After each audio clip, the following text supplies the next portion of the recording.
welcome back. It's 9, and today we are going to discuss more PlayStation 5 news. We got an update on that Ubisoft support page discussing backwards compatibility from yesterday, and we're also going to be talking about how Activision has seemingly revealed the release order of the PlayStation 5, or what it looks like. But before we get into that, if you haven't subscribed already, please hit that subscribe button, hit that notification bell to get notified about all my upcoming videos, and hit the like button. It helps the channel a ton. Now, this article comes from PSU.com, and it's an update on the Ubisoft support page, which revealed that the PS5 is not backwards compatible with PS3, 2, and 1. And the update is Ubisoft has removed all mention of lack of PS5 backwards compatibility for PS3, PS2, and PS1 games for reasons unknown, although most likely Sony has stepped in and requested it be taken down. And I think that's exactly what it is, because it still falls in line with Sony not really offering that full backwards compatibility. I think anyone who's still believing that that's actually going to happen, at launch at least, is setting themselves up for disappointment, because it just doesn't seem like they would do that. They would have definitely highlighted backwards compatibility a long time ago if that was a part of the plan, and it just seems to come back to the fact that they don't want to waste their time on making that a thing, especially with how difficult it'll be with the PS3. Now, with that said, it's not the end of the world, right? I don't think, and I've been saying that I don't think that backwards compatibility for the PS5, unless we're talking about the 4, PS4 and 5 have to go in together. PS3, 2, and 1, we can go without that. That's not the biggest deal in the world, especially given that games prior to the PS4 probably didn't age too well, especially if we're looking at PS2 and PS1.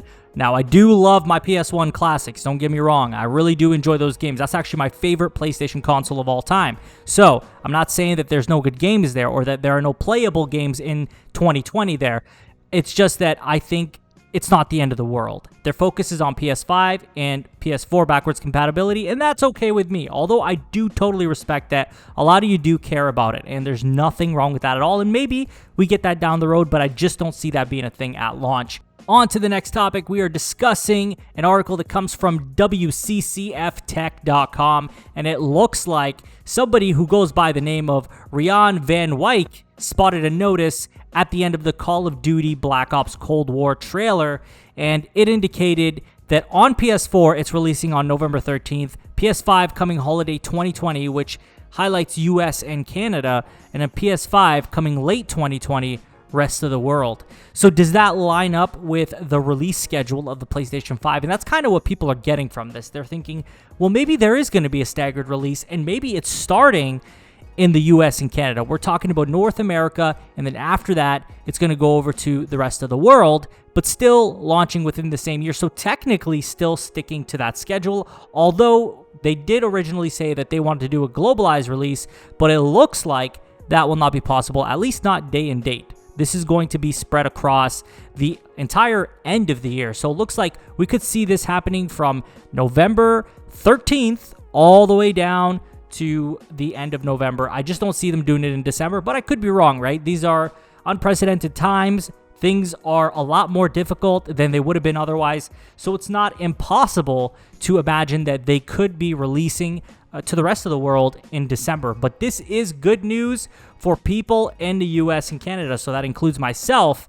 And we may just be getting access to the PS5 first, which means that we're likely going to have better odds of obtaining one, although not by much, because it looks like they might have scheduled to, put an allotment out for the US and Canada, and then for the rest of the world, spread it out pretty thinly, because there really aren't that many units, guys. We're talking about 10 million units, I think they said, into next year. So that's not a lot of units to go around for the entire world, especially with just how popular the PS4 is and how many people really want to get their hands on that PS5 console. Do I think that this is legitimate? I don't see why not, right? This is coming from Activision. They may have accidentally leaked something that they weren't supposed to. I mean, technically, they're not given a date, so they're not really saying anything that they're not allowed to say, I don't think. And then we know that Ubisoft posted some stuff, and I just think that these companies are companies that we can trust. When they say something, it's not like, oh, sorry, we didn't mean to throw that in there. No, it's they put some facts out there, and likely they are getting in trouble for it, because you don't want, to stir up a narrative that people don't like, or a negative narrative, whether it be around backwards compatibility or the scheduled release of their console, because that is really Sony's business. That's their job to put that out there, and it's not really fair on Sony for Activision to go out here and put that out there. Again, I'm not saying that this is 100% fact, but I am saying that I'm more likely to believe this than Roberto Serrano on Twitter, than some 4chan leaks, than from really anywhere else, because these are big companies that really do know what they're talking about at the end of the day. If anyone would know when the PS5 is dropping, it's these companies. So I think that it's very likely that this could be true, and a nice twist to how they plan on launching the console. I know that a lot of you who are in the UK, you guys in Australia, you guys all over the world that watch me and probably are huge fans of the PlayStation platform, even if you don't watch me, are going to be pretty upset about this if you have to wait a little bit longer, because we were kind of told a globalized release, which I was harping on because that's kind of what I took. Jim Ryan said it, so I figured, hey, he's got to know what he's talking about. They got to still be on schedule. But again, that was back in May 2020, 31st of 2020. So it's pretty far back. Things could have very well changed, and I think it makes sense. Although this heavily throws off that rumor about Japan getting it first. So I think that rumor has been debunked officially, but I could be very wrong on that as well. There's just so many variables here. So I'm going to say you guys got to take all of this with a grain of salt, as this could very well be a mistake, right? Like, this could be a mistake. We can't, put that past Activision. They're allowed to make mistakes. Every company makes mistakes. So this could be one of those cases, but I'm pretty confident that this could be accurate as well. But this is where I want to pass it on to you guys, because I love to hear what you guys have to say in the comments. It's very interesting. A lot of you sometimes pass on information to me that I find valuable, things that I didn't know. So what do you think about Ubisoft taking down that support page that was saying that there's no backwards compatibility from PS1 to 3?